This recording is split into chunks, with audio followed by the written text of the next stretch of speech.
سلام كبرات تخاتلتي داسني اكسترا نحجي ابستدالو وزيناتات مسكينات اسرائيل حماسن بزتحاز زلو حد الزيناتات ارترا كام مصاري وانج عالم انسحبا مهلاوا مغلاصون بزعباب كلات اوروميان امحران زلو ግጭት بزملكت بمخنيات قدماي عمد سمع بريتوريا 10 هاجرات معراب اوصينو زلو صاوعيت زلو مغلصن كالن زتقال كونيو ابزا چانل دما ناي وتر تخاتلتن مخان سبسكرايب كتغبرون نتانا يدول ملكت كتوقون بخبري يعدمكم هجريت جانتا كوعس اجر إيرترا أنصارتها بقطرها بستخايدة وانج عالم كل التشحين عيسران كلتن تاريخ سرحت هجريت جانتا موروكو كاد ميد أوتس أيك قدامي اجري مصري وانج عالم كل التشحين عيسران شدشتن مكياد كل التسمون أبز طرف الأوان هجريت جانتا إيرترا تقليلا كان مصري قطمات وانج عالم كل التشحين عيسران شدشتن عن صاحبة مهلاوات قاليصو أبكم غازيطات ذا جارديان بي بي سي نيويورك تايمسن سي ان ان سرح روماين مولينا زتبهله غازيطنيا أرغاغيص أيا ألخو بزبل حبريتا إيرترا كامت أري قطمات وانج عالم كل التشحين عيسران شدشتن مس موروكو زلوا قطم 15 معلتات كترفون كله كمزن سحابتي قاليص زلا بمسرة حقتات فيفا حنت هاجر نزا حلفوا 40 شمتن أوارح أبزخون يخون وددرات مزيت الساتف كابناي فيفا درجاتات اتوتس كوينا أبزخون الدرجات دمكت سرعيت الرانيا اتا بجمل كايح بحر تتصوع هاجرويت جانتا إيرترا كاب درجاتات فيفا قد موصا نمود اتا غزيه مبل 295 درجات سريعه زنبرت كوينا أبز حلفوا 40 شمتن أوارح قنا بتا عباي هاجرويت جانتا انت وحده حموشت قطمات سلازي كايدت كاب مسارع فيفا تاليا زلا حجي دما اتا هاجرويت جانتا كابتي بعلت 13 حدار مس هاجرويت جانتا موروكو تسرع الا زنبره مصاري وانج عالم كل التشحن عيسران شدشتن انسحيبا زلا هاجرويت جانتا إيرترا غنا كابتي انصار موروكو تكايدو تمديب زنبره صوتا طراي زيكونه تقليلا كاب مصاري قطمات وانج عالم كل التشحن عيسران شدشتن وصيا زلا ازمال دما اتن مساك قطمات تمديبن زنبره غانتاتات بفورفيت كسعر اين مالتيو إيرترا مصاري قطمات وانج عالم كل التشحن عيسران شدشتن مس موروكو 13 حدار كل التشحن عيسران سلستن مس زامبيا 17 مقابيت كل التشحن عيسران حموشتن مس نيجر 24 مقابيت كل التشحن عيسران حموشتن ماليسا مس زامبيا حدا مسكرم كل التشحن عيسران حموشتن مس كونغو برازافيل شومنت مسكرم كل التشحن عيسران حموشتن ماليسا مس موروكو بسمرا شدشت تقمت كل التشحن عيسران حموشتن نتانزانيا دما 13 تقمت كل التشحن عيسران حموشتن نابسمرا عدي ما ختصاوتي مدبات تسرع لا نيرو نزي موصا كاب مصاري قطمات بزملكت بوغان إيرترا زوص مغلص እኳ ተዘየለ እተነዚያና ዘርጊ ሒዘሎ ጋዜጠኛ ፌደሬሽን ኩዕሶ እግሪ ኤርትራ ንመጻረይ ግጥማት ሃገራዊት ጋንታ ኤርትራ ንኸይሰደድ ከም ዝወሰነ ይገልጽ ዘሎ ኤርትራ መጀመርታ ዓመታት ናጽነት ብናይ ትሕቲ ዕድመ ተጻወቲ ናብ ሃገራት ስካንዲኔቪያ በመኻድ ንዓበይቲ ሃገራውያን ጋንታታት በመስዓር ኣብ ዓለም ክትፍለጥ ክኢላ ነይራያ ኣብ ቀረባ ዓመታት ግን ሃገራዊት ጋንታ ኤርትራ እዚ ዝበሃል ውጽኢት ከተመዝግብ ኣይተረኣየትን ተጻወተውን ካብ ኤርትራ ወጻኢ ኣብ ዝገሸሉ እዋን ኣብተን ዝኸድወን ሃገራት ዕቑባ ክሓቶ ዝተረኣዩ ኮይኖም እታ ሃገራዊት ጋንታ ከዓ ካብ ዝሓለፈ መጻረይ ዋንጫ ዓለምን ዋንጫ አፍሪካን ከተንሰሐብ ተራእያ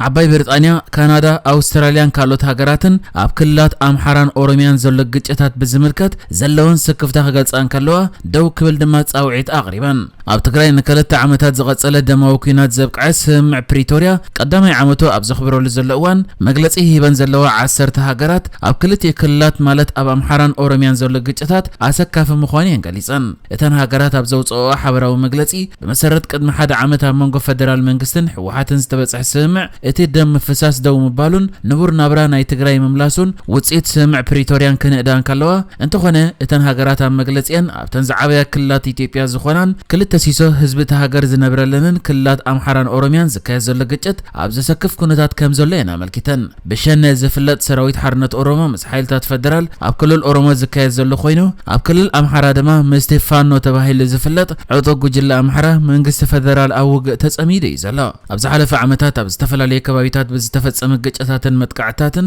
ኣብ ኢትዮጵያ በሽሓት ዝቆጸሩ ሰላማውያን ሰባት ከም ዝተቆተሉ ዝገልጽ ኮይኑ እዘን ዓባይ ብሪጣንያ ካናዳን ኣውስትራልያን ዝርከበን 10 ሃገራት ከኣ ብምኽንያት ቀዳማይ ዓመት ሰምዕ ፕሪቶሪያ ኣብታ ሃገር ዘሎ ግጭታት ከብቅዕየን ጻውዒት ኣቕሪበን ዘለዋ سراويت إسرائيل أوش متقازا لوم ليتون مس حماس كبيد وجه كم زكايدون بوغان حماس دما بعسرتات زغوصرو عطقات كم زقوتولون غاليصم سراويت إسرائيل حماس سرتانك ميسايلات كم استقوسن نتاغو كم زفنجرن كمون بومباتات نب حيلتات إسرائيل كم زدربين يعملكيتو كم قبر ملسي حيلتات إسرائيل مدافع تانكتات كم هليكوبترن كمون حيل بحرن أيرن تسنيه متقعت كم زكايد غاليص لا سراويت إسرائيل حماسن فيت كم زقط أميز حبر زلا من سر مكل خال سراويت إسرائيل يوقف غالانت سراويت إسرائيل ግጭት ካብ ዝጀመራት ሒዙ ኣብ ከተማ ቃዛ ጥራይ ልዕሊ 10,000 ኣጽዋር ከም ዝደርበየን ንሓማስ ንምድምሳስ ዝተታሕዘ ሸቶውን ጽቡቕ ይግስግስ ከም ዘሎን ይገሊጹ። ኣፈኛ ሰራዊት እስራኤል ካብ ወገኑ ብኣየርን ብባሕርን ዝድገፍ ዘሎ ኣጋር ሰራዊት እስራኤል ኣብ ሰሜናዊ ቃዛ ንቀዳማይ መስመር ምክልኻል ሓማስ ከም ዝሰበረ ሓቢሩ። ሓደ እስራኤላዊ ኣዛዚ ሓይልታት እስራኤል ኣብ ኣፍደገ ከተማ ቃዛ ከም ዘለው ተዛሪቡ። መሰረት ጸብጻብ ቀይሕ ወርሒ ፍልስጤም ለይቲ ኣብታ ከተማ ከቢድ ነታጉን ደብዳብን ክስማዕ እንከሎ ገሊ ኣብ ከባቢ ሆስፒታል አልቁድስ ይሃርም ምንባሩ ተገሊጹ። ሰበስልጣን እስራኤል ኣቀዲሞም ሰባት ካብቲ ሆስፒታል ብቁልጥፍ ክወጽኡ ጠንቂቖም ነይሮም እዮም። እንተኾነ ሰብ መዚ ውድብ ሕብራት ሃገራት እዚ ንህይወት ብዙሓት ኣብ ሓደጋ ዘእቱ ምዃኑ እዮም ዝሕብሩ። ኣብቲ አንጻር ሓማስ ዝካየድ ዘሎ ውግእ ዝሞቱ ወተሃደራት እስራኤል ቁጽሮም 17 በጺሑ ምህላው ሰራዊት እቲ ሃገር ይሕብር። ኣብ ናይ ሰሉስ ውግእ ጥራይ 11 ወተሃደራት እስራኤል ከም ዝሞቱ ቀዳማይ ሚኒስትር ቤንያሚን ነታንያሁ ኣፍሊጡ ነይሩ እዩ። ሓይልታት እስራኤል ንጉጅለ ሓማስ ሙሉእ ብምሉእ ንምድምሳስ ብኩሉ ኣንፈታት ናብ ወሽመጥ ቃዛ ከኣትዉ ጀሚሮም ምህላዎም ይፍለጥ። ቀዳማይ ሚኒስትር እስራኤል ቤንያሚን ነታንያሁ ሞት ናይቶም ወተሃደራት ዘቆንዞ ኸሳራ ምዃኑ ብምግላጽ ወተሃደራትና ኣብ ፍትሓዊ ኩናት እዮም ወዲቖም እቲ ኩናት ዓድና ንምክልኻል ክብል ተዛሪቡ። ነታንያሁ ብተወሳኺ ነቲ ምቁራጽ ተጻብኦታት ንኽግበር ዝቐርብ ዘሎ ዓለም ለኻዊ ጻውዒታት እዋኑ ግዜ ኩናት ብምባል ነጺግዎላ። ብተወሳኺ ሰራዊት እስራኤል ሓማስ ጆ ሒዝዎም ዘሎ ቁጽሪ ውልቀ ሰባት ሓድሽ ሓበሬታ ኣብ ዝረኽብሉ መሊሱ ይዛይድ ከም ዘሎ ድሕሪ ምግላጽ ኣብዚ እዋን ብሓማስ ጆ ተታሒዞም ዘለዉ ቁጽሮም 242 በጺሑ ምህላው ገሊጹ። ወሃቢ ቃል ሰራዊት እስራኤል ዳንኤል ሃጋሪ ኣብ ዝሃቦ መግለጺ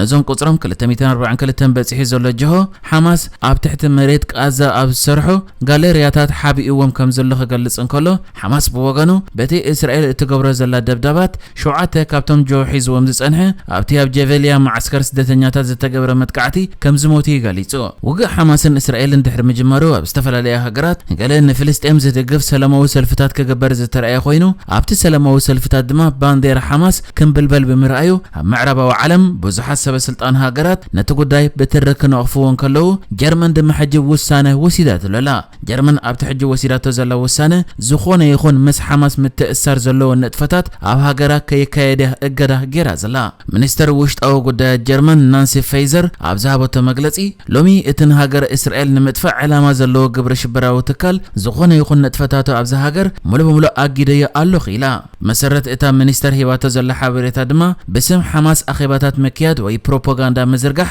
ገበን ክኸውን ማለት እዩ። እታ ሚኒስተር ብተወሳኺ ሓደ ኣብ ጀርመን ኣሎ ዝበለቶ ሳሚዱን ዝበሃል ንፍልስጤም ዝድገፍ መርበብ ክፈርስ ምዃኑ ኣፍሊጣላ። እዚ ኩናት ድሕሪ ምጅማሩ ብቐጥታ ብዙሕ ከይጸንሐ ናብ እስራኤል ተጓዒዙ ዝነበረ ቻንሰለር ሃገረ ጀርመን ኦላፍ ሾልዝ ኣብ ዝሓለፈ እዋን ምስ ቢልድ እትበሃል ማዕከን ገይርዋ ኣብ ዝነበረ ቃለ ምሕትት ነቲ ኣብ ጎደናታት ሃገሮት ዝረአ ዘሎ ንሓማስ ዝድገፍ ምንቅስቓሳት ከም ዘይድግፎን ውሳነ ክውሰደሉ ምዃኑን ገሊጹ ዝነበረ ኮይኑ ነቲ ንጥፈታት ዘካየዱ ድማ ብቐረባ ከም ዝከታተልዎም ተዛሪቡ ነይሩ። ፕሬዚደንት ሕብራት መንግስታት ኣሜሪካ ጆ ባይደን ብወገኑ ጆ ዝተታሕዙ ሰባት ናጻ ክወጹን ኣብ መንጎ እስራኤልን ሓማስን ዝካየድ ዘሎ ኩናት ግዝያዊ ደው ምባል ክግበረሉን ጸዊዑ። ሓንቲ ጓል ኣንስተይቲ ነቲ ፕሬዚደንት ኣብ ሚኒሶታ ኣብ ዝተኻየደ መደብ ተኽሲ ደው ምባል ክጽውዕ ድሕሪ ምሕታታ ባይደን ንግዚኡ ደው ክብል ከም ዘለዎ ይገሊጹ። በናታ ይረኣያ እቲ ኩናት ንግዚኡ ደው ክብል ኣለዎ። ደው ምባል ማለት እሱራት ንምውጻእ ግዜ ምሃብ ማለት እዩ። ድሕሪ ምባል ናብ ቃዛ ሰብኣዊ ሓገዝ ክኣቱን ብሓማስ ዝተታሕዙ ልዕሊ 240 ጆሆ ክፍትሑን ይጸዊዑ። እታ ጓል ኣንስተይቲ ብተደጋጋሚ ሕጂ ተኽሲ ምቁራጽ ዝብል ጭርሖ ክትስምዕ ምስ ተረኣየት ብኣባላት ጸጥታ ተመሪሓ ካብቲ መደብ ክትወጽእ ተገይራያ። ፕሬዚደንት ባይደን ብተወሳኺ እቲ ኩነታት ንእስራኤልን እስላማዊ ዓለምን ንምእማኑ ዘጸግምን ዝተሓላለኸን ምዃኑ ይገሊጹ። እቲ ናይ ክልተ ሃገራት ፍታሕ እድግፎ እየ ካብ መጀመርታ እውን ደጊፈ እየ። እቲ ክውንነት ዘሎ ግና ሓማስ ግብረ ሽበራዊ ውድብ እዩ ክብል ተዛሪቡ። ንሕጂ ዝተዳለወ ዜናታት እዚ ነይሩ። ብካልእ ክሳብ ንራኸብ ሰላም ንዓኹም።